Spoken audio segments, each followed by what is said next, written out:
President Trump made this decision in part because of the images he saw from the chemical weapon attack, the beautiful babies, in his language, that were killed. How do you square that with President Trump also banning refugees coming in from Syria? I understand wanting more intense vetting. I certainly get that. But if we're talking about beautiful babies being slaughtered, why not allow Syrian refugees who are children and maybe their mothers to come in after they've been vetted? His focus has always been from the very beginning, and I've seen this and witnessed this in multiple occasions.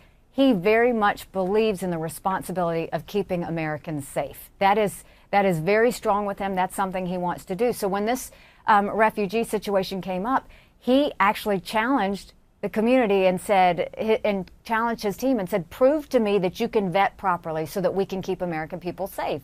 And I think in these areas, they said they couldn't vet properly. They said they didn't have enough information. And I think you've got a president here who's not going to risk American lives and have that threat when it can't properly be vetted. But you also see a president who is compassionate, who is very much not going to put up with violations in chemical weapons use, because he saw that this week very much as not only a national security risk, but also an international security risk. But certainly you don't think Syrian children pose a risk to the American people. Well, Syrian children have to come with Syrian adults, and you don't know. It's hard to know based on the vetting process. And that's unfortunate that we can't find that out. But hopefully we'll get to the point that we can. But as you heard, there was a refugee on the news yesterday that basically said, look, he's in the United States, but he's waiting for everything to be worked out in Syria because he wants to go home. He wants to be with his family. I think that's, at the end of the day, we need to remember Syrians don't want to live somewhere else. They want to be home. They want to be with their family. They want to be with their loved ones.